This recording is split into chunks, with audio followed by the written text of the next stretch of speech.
मंगलम भगवान वीरो मंगलम गौतमो गणी मंगलम कुंद कुंदात्यो जैन धर्मो सुमंगलम सर्वमंगल मांगल्यम सर्व कल्याणकारिकम प्रधानम सर्वधर्माणाम जैनम जयतु शासनम जैनम जयतु शासनम जैनम जयतु शासनम। आचार्य पूज्यपाद द्वारा रचित यह इष्टोपदेश नामक ग्रंथ है और उसमें बहुत सरल भाषा में चर्चा की है आचार्य देव ने। कभी कभी तो ऐसा लगता है इतनी सरलता से चर्चा की है और कहाँ से बात उठाई है। बिल्कुल प्रथम भूमिका वाले शिष्यों के लिए वैराग्य में थोड़ा सा प्रकरण यहाँ दे रहे हैं। 6वें श्लोक की चर्चा अपने यहाँ पिछले स्वाध्याय में हुई थी।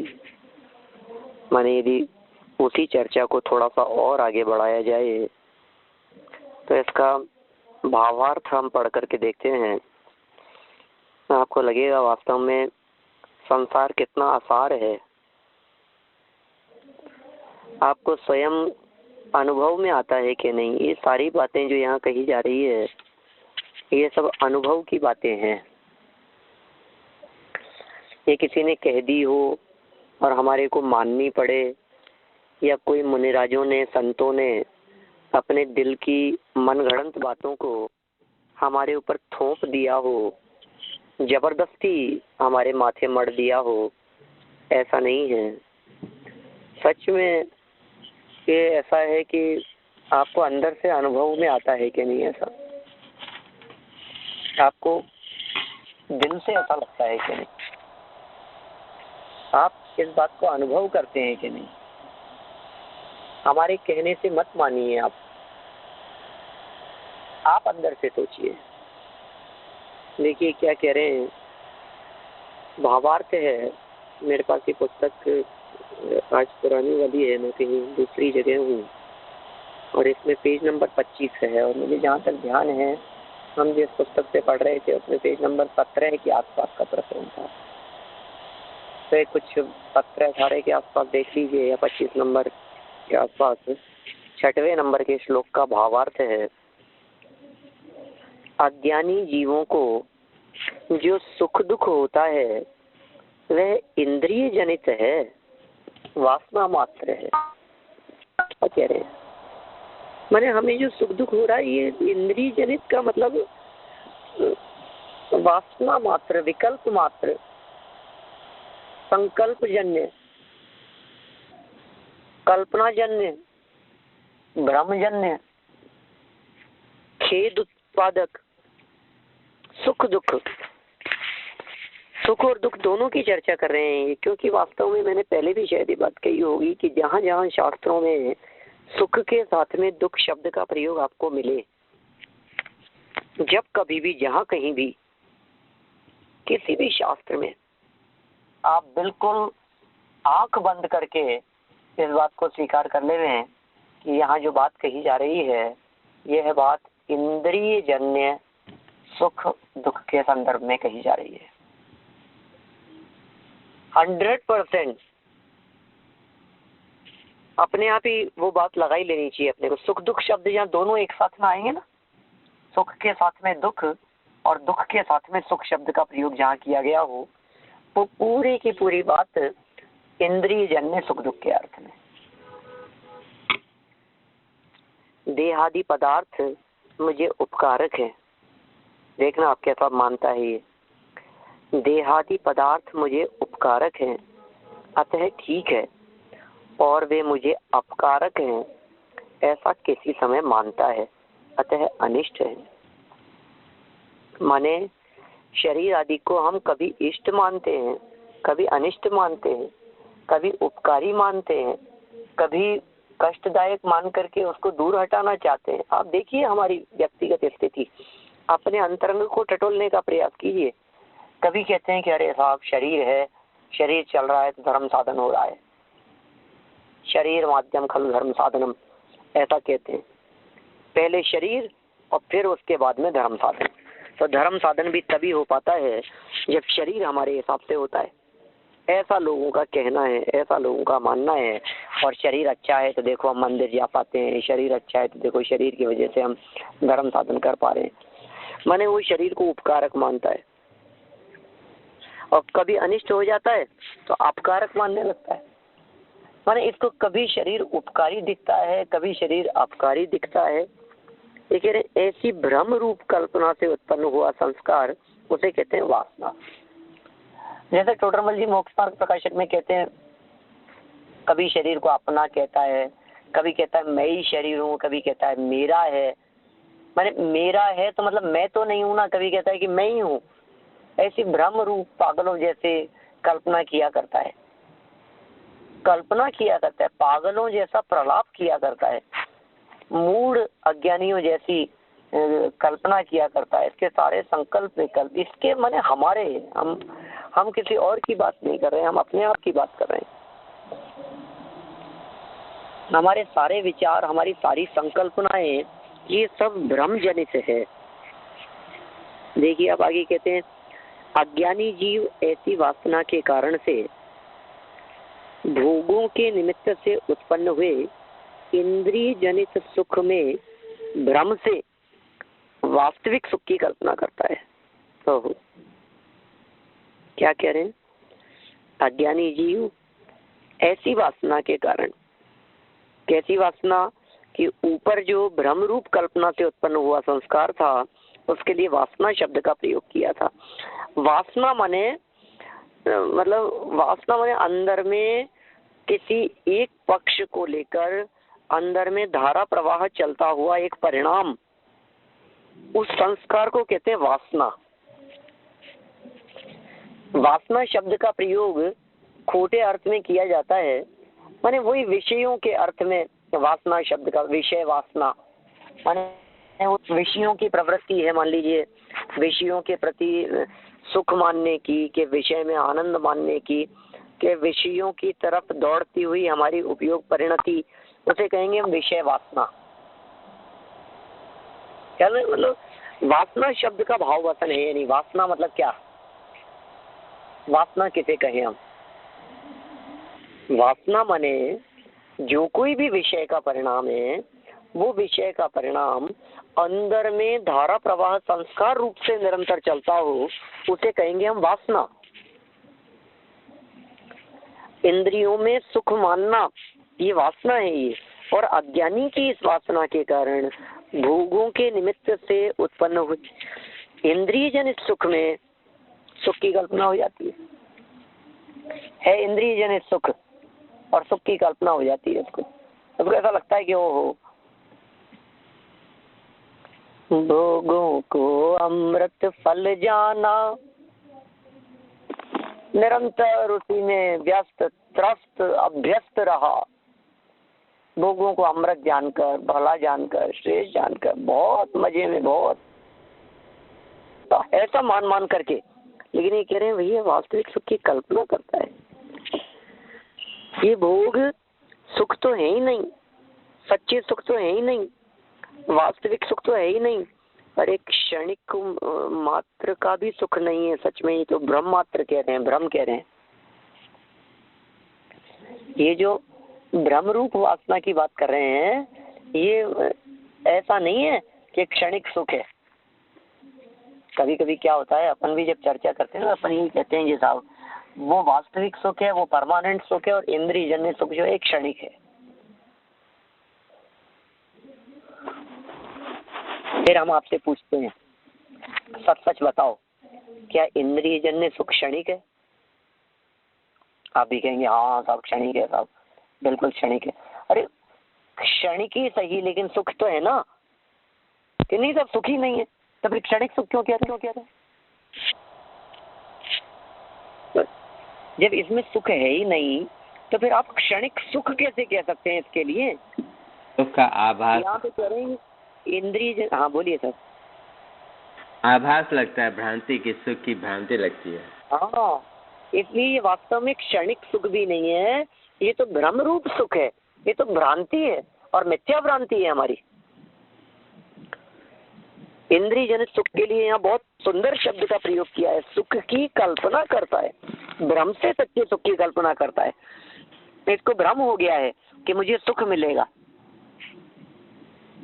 सुख तो मिलता ही नहीं है। सपरम बाधा संयम विच्छिन्नम बंध कारणम विषमम यम इंद्रिय लब्धम तम सौखम दुखम एवं। मैंने अपने यहाँ तो शास्त्रों में इंद्रिय जन्य सुख का इतना विस्तार से वर्णन किया है, पराधीन है, बाधा सहित है, अपरम बाधा संयम विच्छिन्न है, बंध कारण है, विषम है। ऐसा जो सुख है वो वास्तव में सुख नहीं दुख ही है।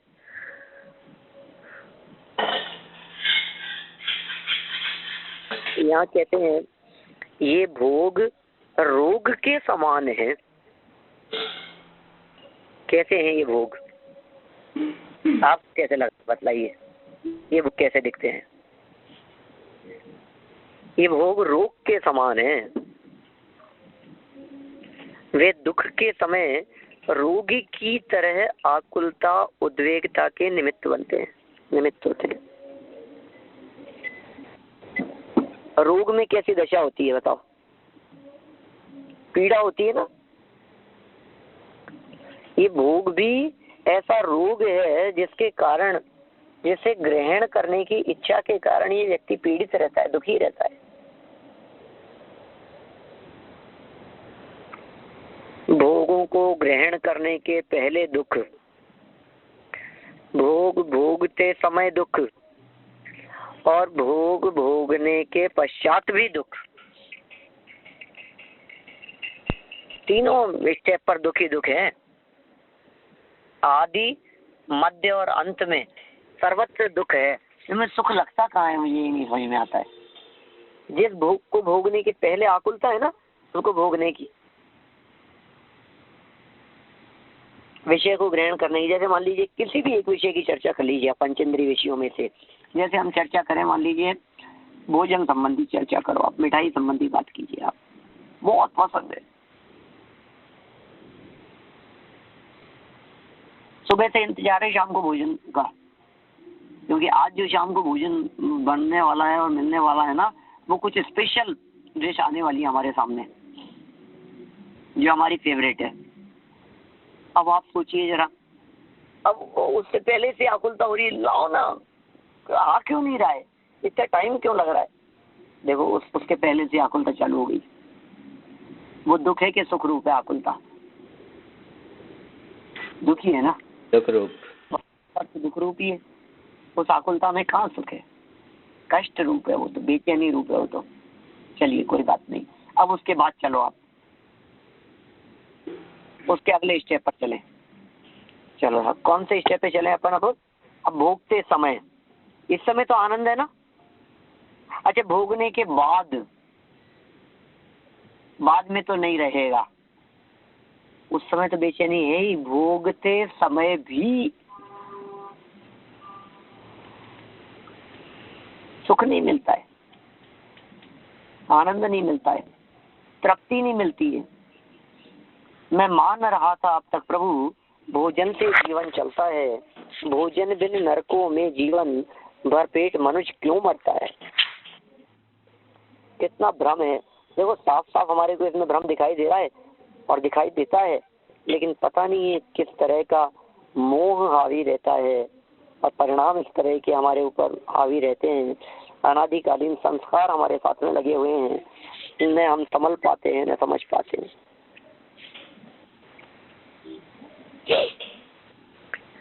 देखिए किसी कारण से मन दुखी हो, अब ये तुलना की है, पीछे बहुत सारे एग्जाम्पल दिए थे अपन ने, पिछले वीक पढ़े थे उसको, आपको थोड़ा बहुत ध्यान होगा संभवतः है। बहुत सारे एग्जाम्पल देकर के चर्चा की थी कि तुम्हारे कोई इंद्रिय जन्य भोग अच्छे लगते हैं ना, बताओ तुम्हें क्या अच्छा लगता है, और फिर उसके अगेंस्ट दूसरी बात कह दी उसके साथ में जोड़ते हुए। अब बोलो आप कितना अच्छा लगता है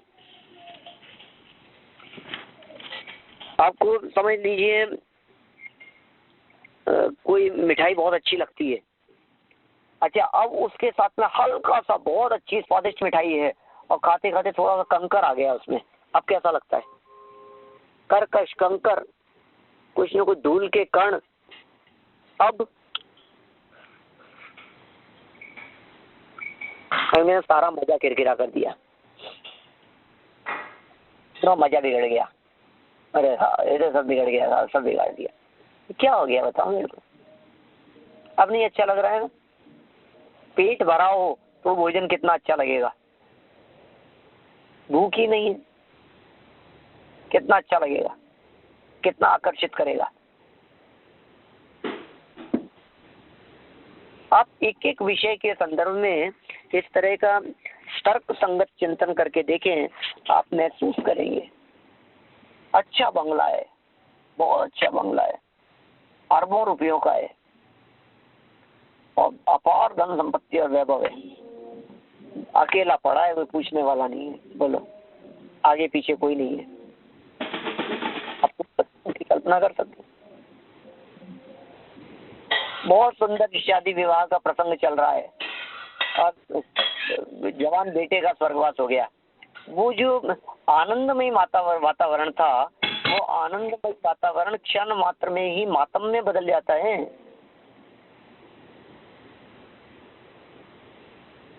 एक क्षण मात्र में ही कितनी देर लगती है उसमें, कितनी क्षणिकता दिखाई दे रही है इसमें।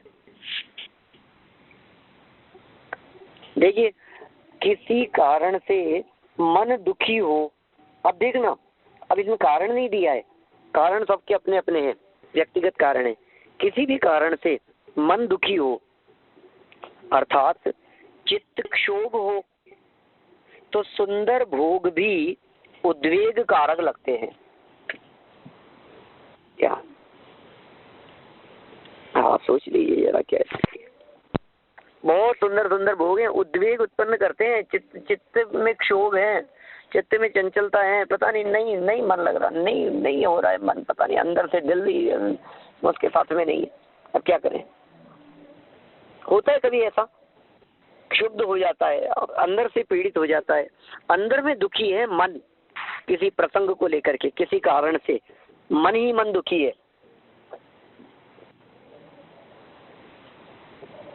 अर्थात चित्त क्षोभ हो तो सुंदर भोग भी कारक लगते हैं। भूख प्यास से पीड़ित मनुष्य को सुंदर महल नहीं अच्छे लगते। तर्क देखो, आप इतने सुंदर तर्क दिए हैं, कभी कभी तो बस ऐसा मन करता है कि आप इनके संदर्भ में सिर्फ चिंतन करते रहें, बढ़े ही नहीं आगे, सिर्फ चिंतन करें, आंखें बंद करें, शांति से बैठें और विचार करते रहें कि मेरे को बहुत तेज भूख लग रही है। कोई व्यक्ति मेरे सामने सोने चांदी हीरे माणिक मोती जवाहरात ला करके रखे, मैं कितना सुखी हो जाऊंगा। है ही नहीं वो चीज।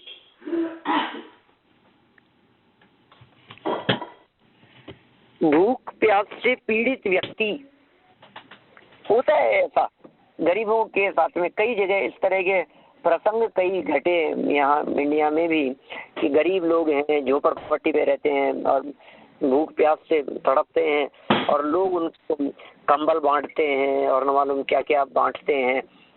वो क्या करते हैं बेचारे, कंबल से क्या होगा, तो कंबल ले जाकर के दुकान वाले को वापस बेच आते हैं आधे पैसे में। उनको तो शाम को भोजन चाहिए, उनको तो रोटी चाहिए, भूख प्यास की वेदना बर्दाश्त नहीं होती। अब क्या करें? वो कैसे चलेगा बताओ? भूख प्यास से पीड़ित मनुष्य को सुंदर महल अच्छे नहीं लगते, चंदन अच्छे नहीं लगते, चंद्र किरण अच्छी नहीं लगती। एक एक चीजें इन्होंने चाट चाट करके सामने रखी है, जगत के जीवों को आकर्षित करने वाली।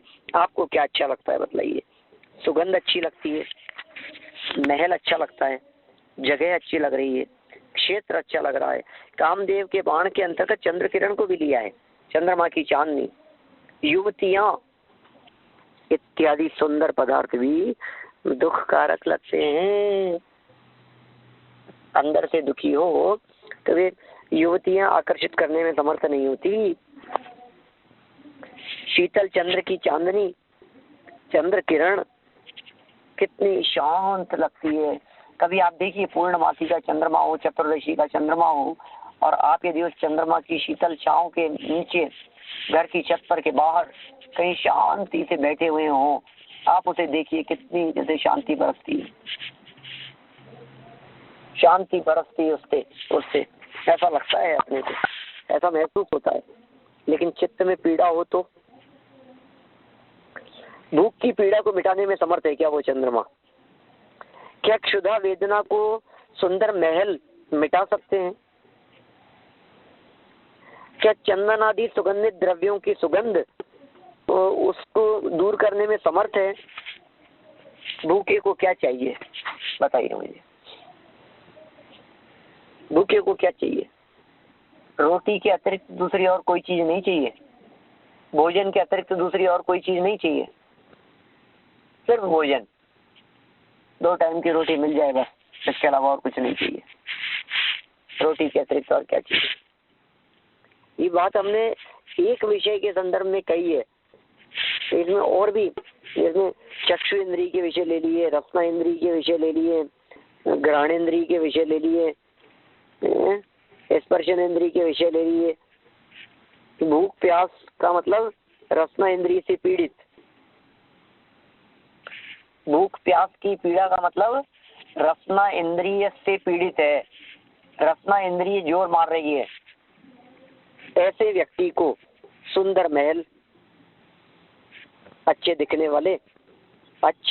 वाले और आरामदायक महल की सुंदरता, सुविधाजनक, स्पर्शन इंद्रिय जन्य सुंदरता, सुकोमलता, ये स्पर्शन इंद्रिय हो गई है। रसना इंद्रिय से तो पीड़ित ही है। चंदन कह करके घ्राण इंद्रिय की बात कही, और चंद्र किरण कह करके चक्षु इंद्रिय को आकर्षित करने की बात कही, और युवतियां और उनकी मधुर ध्वनि और ये सब कह करके कर्णेंद्रिय आदि को भी और चित्त मन को भी उसमें शामिल कर लिया। इत्यादि सुंदरी पदार्थ भी दुख कारक लगते हैं, क्षणिक लगते हैं। देखो तो सही आप, जब अंदर में वैराग्य भाव जागृत होता है तो कोई रोकने में समर्थ नहीं हो पाता। कौन रोक लेता है बताओ मेरे को? अंदर में यदि पीड़ा होवे, चित्त में यदि क्षोभ होवे, तो मेरे को बतलाइए उसमें कौन उस चीज को रोकने में समर्थ है? अंदर में यदि वैराग्य भाव जागृत हो गया है तो क्या उस वैरागी व्यक्ति को कोई व्यक्ति रोक सकता है? कोई व्यक्ति उसको वैराग्य नहीं लेने में या वैराग्य होते हुए को रोकने में समर्थ सक्षम हो सकता है?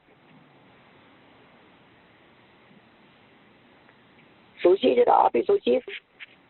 एक एक फिर मैं भी उदाहरण यदि आपके सामने प्रस्तुत करूंगा ना तो आपको फिर तुरंत बात ख्याल में आ जाएगी कि हाँ बात तो सही कह रहे हो साहब। ऋषभदेव को रोकने में समर्थ हुए थे क्या बताओ? शांतिनाथ स्वामी को रोकने के अंदर समर्थ हुए थे क्या? कुंथनाथ स्वामी, हरनाथ स्वामी, एक एक के प्रसंग तो देखो आप। मोहक महल मणिमाल मंडित संपदा षटखंड की, हे शांति जिन तृण सम तजीली शरण एक अखंड की। जिनेंद्र वंदना की पंक्तियां हैं।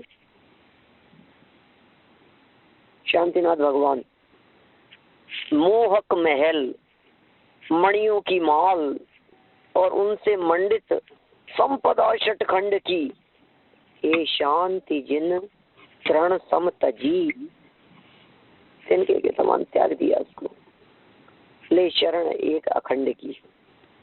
एक एक की देखो आप। वो नीलांजना का नृत्य बाद में बंद थोड़ी ना हो गया था, नृत्य तो चल ही रहा था। नृत्य की कोई कमी नहीं थी, देवांगनाओं की कोई कमी नहीं थी। वाद्य यंत्र, साधन, सुविधाएं, सुख, साम्राज्य सब कुछ था।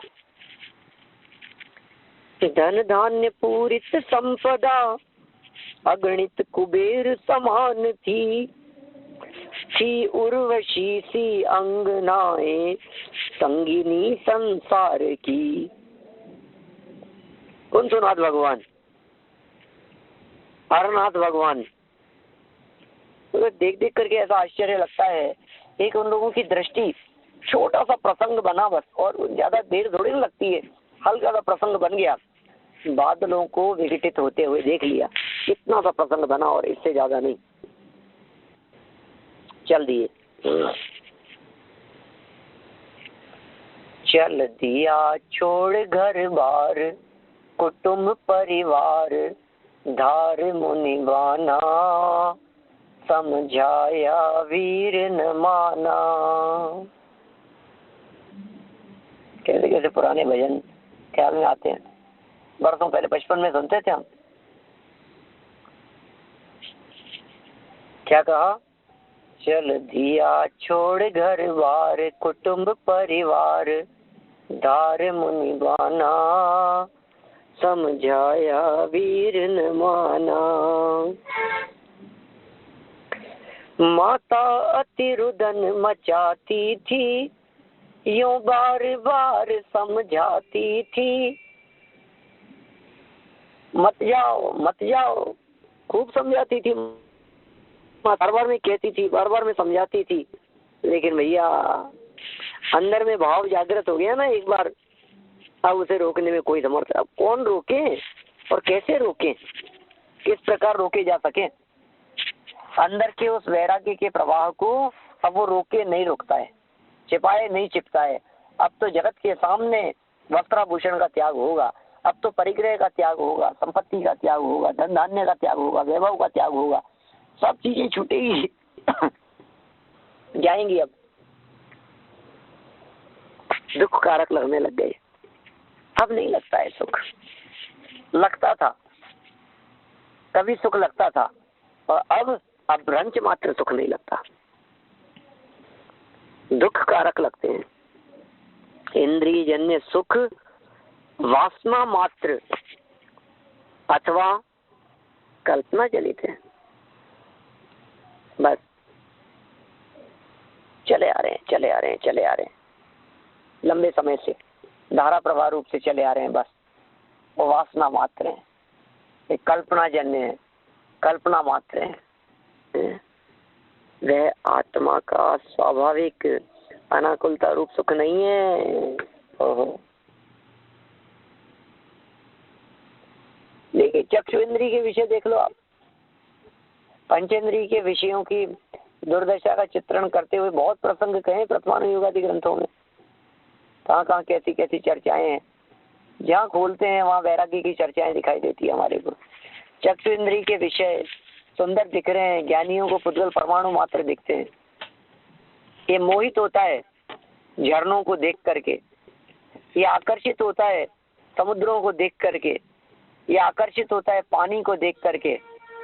पहाड़ हैं, झाड़ हैं, और क्या है बतलाओ मेरे को, नदी नाले हैं, इनके अलावा और सुंदरता की क्या क्या परिभाषा है जगत की दृष्टि में, बतला दो मेरे को आप।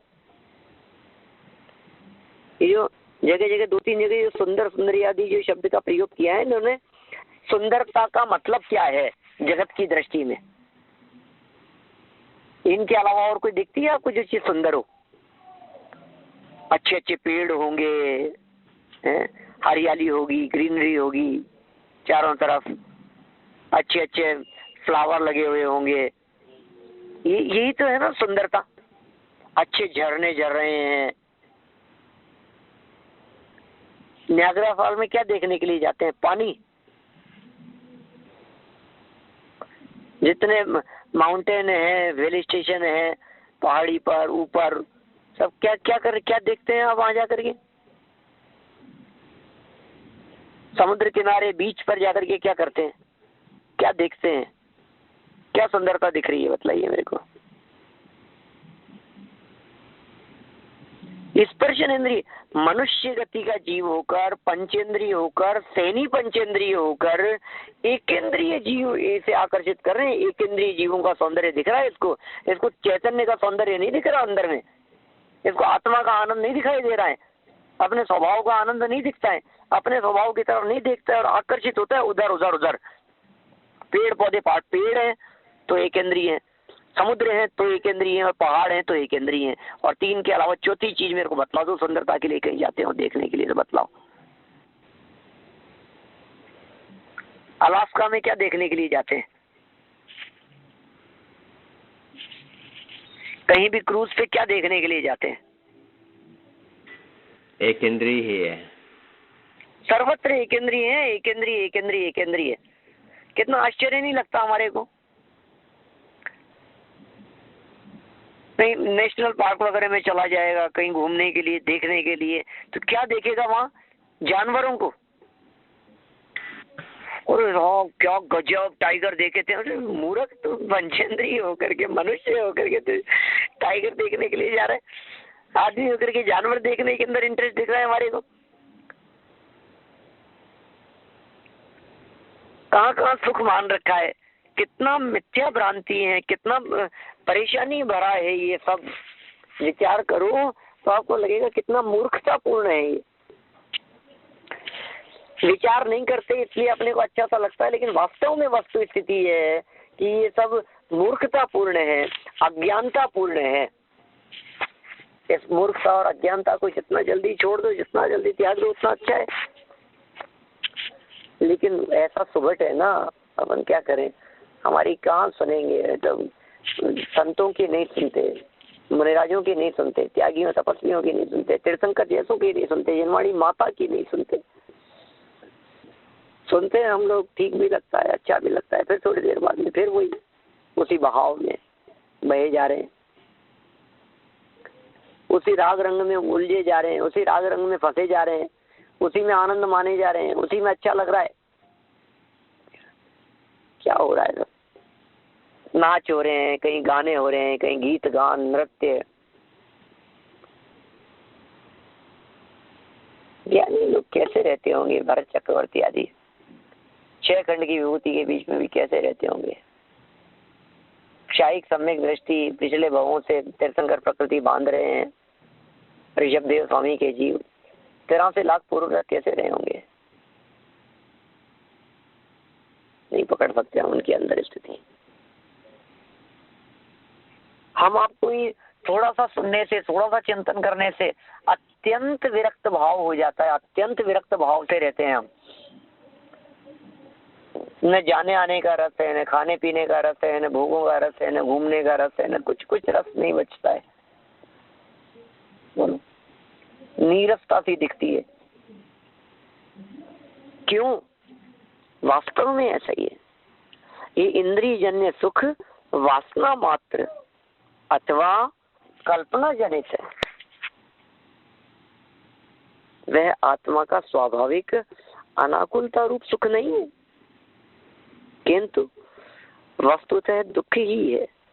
इस कारण उसमें सच्चे सुख की कल्पना करना व्यर्थ है।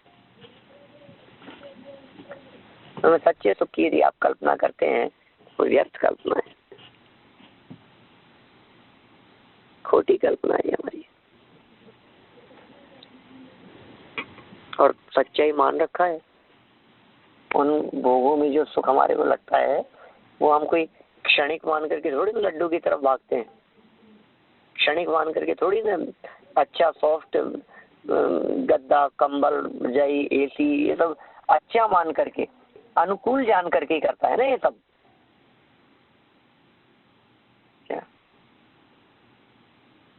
यदि अनुकूल नहीं जानता हो तो ऐसा कैसे करे बताओ? स्पर्शन इंद्रिय के विषयों में रसना, घ्राण, चक्षु, कर्ण, पांचों इंद्रियों के अंदर लगा करके देखिए, जिस किसी भी विषय में हमारी प्रवृत्ति हो रही है वो अनुकूलता समझे बिना तो नहीं हो रही है, अच्छा समझे बिना नहीं तो नहीं हो रही है ना।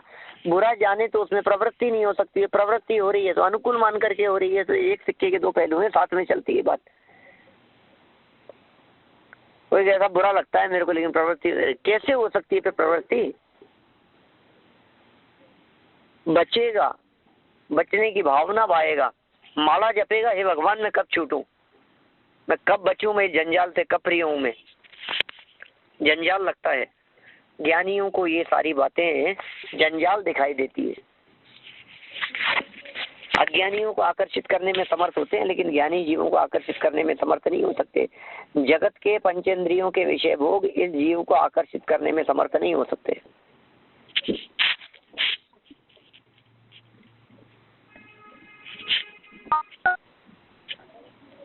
सच्चे सुख की कल्पना करना व्यर्थ है। आगे देखिए, अंतिम लाइनें पढ़ते हैं अपन। क्या कह रहे हैं, यदि इंद्रिय जन्य सुख वासना मात्र विभ्रम जन्य न हो तो इस संसार में जो पदार्थ सुखदायक माना जाता है वह ही दुखदायक क्यों माना जाए। ओहो, यदि ये कल्पना जन्य नहीं हो तो जो पदार्थ मेरे को सुखदायक लग रहा है वो दुखदायक क्यों होगा किसी के लिए। मेरे लिए सुखदायक, देखना अभी आप, जो चीज मेरे लिए सुखदायक है वो दूसरे को दुखदायक लगती है, जो दूसरे को सुखदायक लगती है वो मुझे दुखदायक लगती है। कैसा स्वरूप है। मुझे सर्दी लग रही है तो मुझे हीटर अच्छा लगता है, आपको गर्मी लग रही है तो आपको एसी अच्छा लगता है। आप दोनों व्यक्तियों को बड़ी मुसीबत है। अब क्या करें, लोग कल्पना जन्य भ्रम जन्य, न एसी में सुख है न हीटर में सुख है, न स्पर्शन इंद्री के किसी विषय में सुख है, न कोमल न कठोर न नरम न गरम, न हल्का न भारी न रूखा न चिकना। अपनी मति कल्पना से किसी को अच्छा और किसी को बुरा, किसी को अच्छा और किसी को बुरा। अभी किसी को अच्छा और किसी को बुरा के साथ साथ में कभी अच्छा और कभी बुरा। अभी तो हमने दो व्यक्ति खड़े किए थे, एक व्यक्ति को अच्छा लग रहा है और दूसरे व्यक्ति को बुरा लग रहा है। दो चीजें खड़ी की अभी हमने, एक व्यक्ति को अच्छा लग रहा है और दूसरे व्यक्ति को बुरा लग रहा है, दो अलग अलग है ना। अब हम ये कह रहे हैं एक ही व्यक्ति को अभी अच्छा लग रहा है और थोड़ी देर बाद में बुरा लग रहा है। अभी दो व्यक्तियों की बात नहीं, अभी एक ही व्यक्ति की बात। और एक व्यक्ति में भी अलग अलग वस्तुएं नहीं, एक ही व्यक्ति और एक ही वस्तु। उसी व्यक्ति को वही वस्तु कभी अच्छी लगती है और उसी व्यक्ति को वही वस्तु कभी बुरी लगती है। अब क्या करें,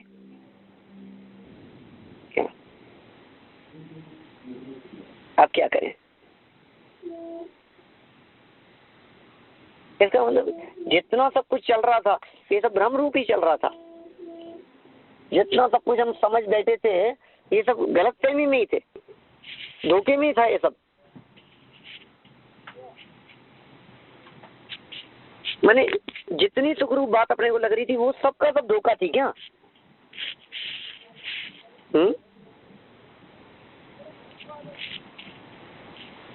देखिए अंतिम पंक्तियां है ना, यदि इंद्रिय जन्य सुख वासना मात्र विभ्रम जन्य न हो तो इस संसार में जो पदार्थ सुखदायक माना जाता है वह ही दुखदायक क्यों माना जाएगा। ये तर्क दे रहे हैं, ये बिल्कुल स्पष्ट ख्याल में आ रही है बात हमारे को, बिल्कुल स्पष्ट अनुभव में आ रही है। अनुभव की बात कह रहे हैं, किसी और के लिए नहीं है, किसी और को लगाना भी नहीं, किसी और की तरफ देखना भी नहीं। मुझे किसी से कोई मतलब नहीं है, न पत्नी से मतलब है, न बेटे से मतलब है, न माता पिता से मतलब है, न भाई बहन से मतलब है।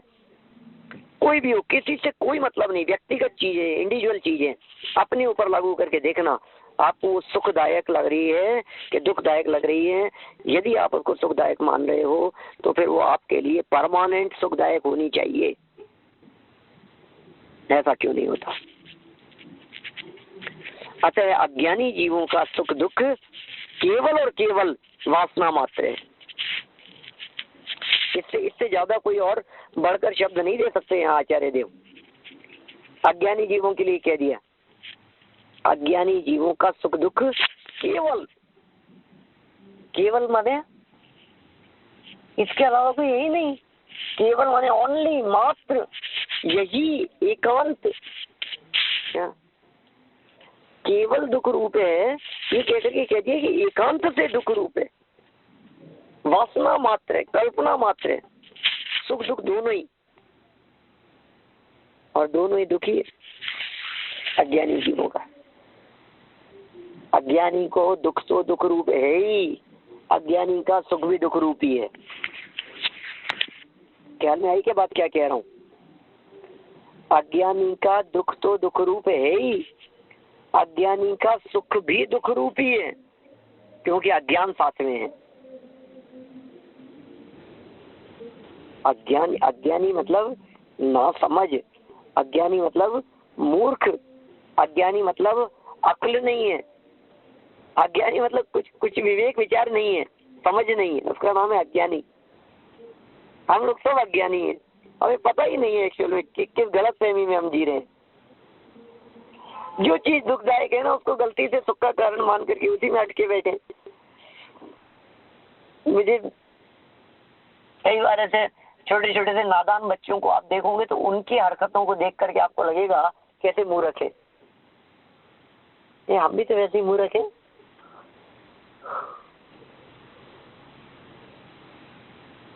छोटा सा बच्चा अग्नि के हाथ लगा दिया, अब रोता है, अब रो रहा है, देखो तो लगाया क्यों था, तो पता नहीं था ना।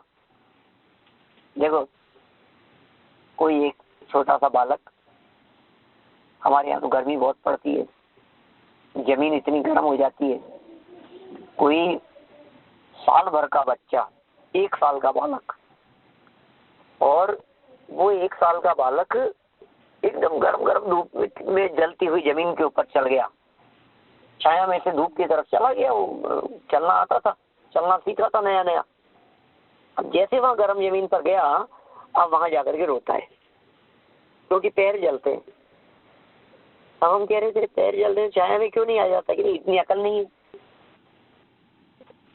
वहीं खड़ा रहेगा, रोता रहेगा, वो लौट के छाया की तरफ नहीं आता है। जहाँ पैर जलना चालू हुआ ना, वहां खड़ा खड़ा रोना चालू कर दिया कि क्यों, कि पैर जल रहे हैं।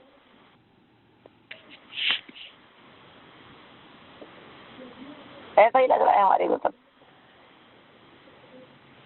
इसलिए भैया ये अंतिम वाक्य बहुत महत्वपूर्ण कह दिया, अज्ञानी जीवों का सुख दुख केवल वासना मात्र है, दोनों दुख ही है। इसलिए हमारे को यहाँ से सबसे दृष्टि हटाकर अपने ज्ञायक त्रिकालीन भगवान आत्मा पर ही दृष्टि केंद्रित करने का प्रयास करना चाहिए। इस तरह से अपन ने ये जो अपना 6 नंबर वाला जो ये श्लोक है, ये श्लोक यहाँ पूरा किया है। 7वें श्लोक की उत्थानिका में शिष्य ने फिर तर्क कर दिया, सामने से प्रश्न कर दिया। शिष्य पुनः कहता है कि यदि वह सुख दुख वस्तुतः वासना मात्र हो तो फिर लोगों का वह वासना मात्र है ऐसा क्यों ज्ञात नहीं होता, अर्थात लोगों को वह संवेदन में क्यों नहीं आता, ऐसा शेष स्पष्ट है। ऐसी बात वो जिज्ञासा करके पूछ रहा है कि साहब आप कह रहे हो कि वासना मात्र है, आप कह रहे हो कल्पना मात्र, फिर अज्ञानी जीव को कल्पना मात्र क्यों नहीं दिख रहा है? फिर आपने तो कह दिया प्रकट अनुभव में आ रहा है, तो अज्ञानी जीवों को अनुभव में क्यों नहीं आ रहा है? अज्ञानी को अनुभव में आता हुआ दिखना चाहिए ना फिर वो, लेकिन वो अनुभव में आता हुआ दिख नहीं रहा है अज्ञानी जीव को। ऐसा क्यों हो रहा है? प्रकट है तो फिर प्रकट ही दिखना चाहिए। यदि नहीं दिख रहा है इसका मतलब तो हम यही कहेंगे कि प्रकट नहीं है।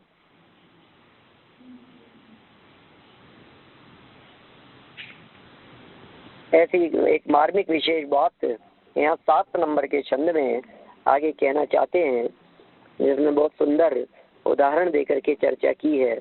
मत नर मदन को का उदाहरण दिया है, पागल मनुष्य के समान बात कही है। अपन